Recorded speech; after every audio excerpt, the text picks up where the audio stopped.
Hello, this is Ken Iverson again, David, in Kent, Washington, just outside of Seattle. I'm replying to the second sermon that I've listened to by Mac Brunson from the First Baptist Church of Jacksonville, Florida. Today is the 4th of July.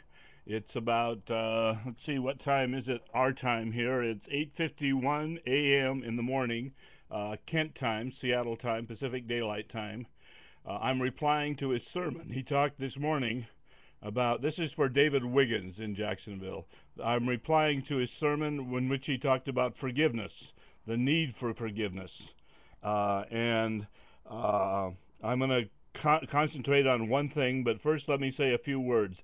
I think that Pastor Brunson is a very smart man, but I think he's way, way too intellectual for me and way, way too abstract for me. I do not get behind the level of abstraction that he's dealing at. To give you an example of what I would like to hear is when he started to talk about his parents and the fact that he had a rough week with them. Both of them have dementia, apparently. I would like to hear more about that. That relates more to my life and to things that I can relate to instead of the abstract love of Jesus or the scriptures of or Onesimus or any of the other people that he talked about today. By the way, what is Philemon? Philemon. What book of the Bible is that? Does that refer? Is that Philippians or what is that what translation of the Bible are you using at that church?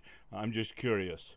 Uh, Let me say that when I was 12 years old, I was in what are called membership classes in the Methodist Church, the First Methodist Church here in Kent, and I was in the seventh grade, and there were a group of us in the church, all of us 12 years old, taking these membership classes.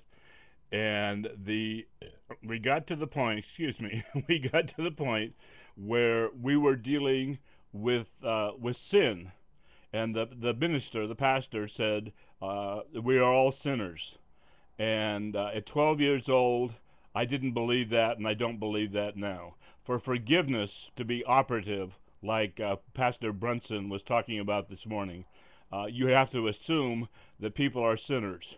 You have to assume they're born with original sin and that they've committed sins and they need to be forgiven.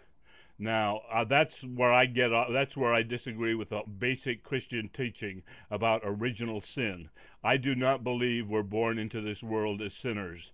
I do not believe that for a moment. I believe we're born into the world with blank slates, a tabula rasa. I believe that we are molded by our environment. Our first environment is in the womb, of course. When we get out, if our mother is in a state of turmoil while she's pregnant with us, I believe that that influences the person that we come out of the womb as. And then, of course, as soon as we come out, from the minute the doctor slaps us on the butt until we die, we're influenced by our environment. So this is my belief. I believe that we're born with a tabula rasa, and we have the potential to be absolutely wonderful or the potential to be absolutely horrible. I do not believe in original sin. To believe what Pastor Brunson had to say today, you have to believe in original sin, and I just do not. Um, so anyway, in the Methodist Church, the membership classes, I got off. I didn't. I just when he started talking about sin, the pastor Reverend Ortmeyer started talking about sin. I just that's where he lost me, and he still loses me. The Christian church loses me when they talk about sin. One other thing that I noticed uh, was he said that Jesus cared enough to die for us. Okay, now he cared enough to die for us. Why not live for us? And then, of course, you'll say, well, we have eternal life if we believe in Jesus. Well, that's an abstraction that I can't quite get behind either.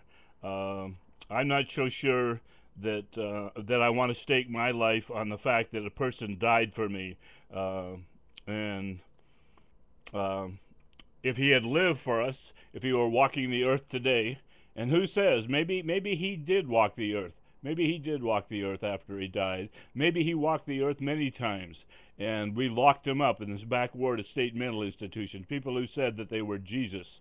Maybe that was Jesus. Who knows? And that we denied Jesus on his return to this earth. We could have done that. Man has free will, according to the Christians, and we could have locked Jesus up and put him away. So anyway,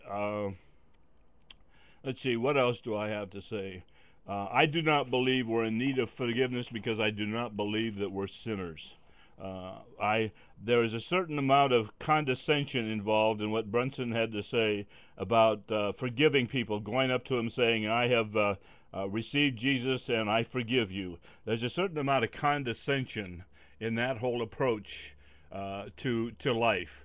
That you have the truth, that you've bestowed forgiveness on another person. I don't believe you can do that. I believe the condescension is there. So anyway, I like your church. I like the way it looks. I like the fact that you have a big turnout. Brunson seems to be fairly intelligent, maybe too intelligent for his own good. I believe that the level of abstraction and the intellectualization that goes on during his sermons is a little too much for me. So anyway, I'm going to turn this off now, and I'll send this to you, David. I tried to get hold of your mother yesterday and was unsuccessful. I left a message for her, and I haven't heard back from her. So anyway, take care, David. We'll talk to you later. Bye-bye.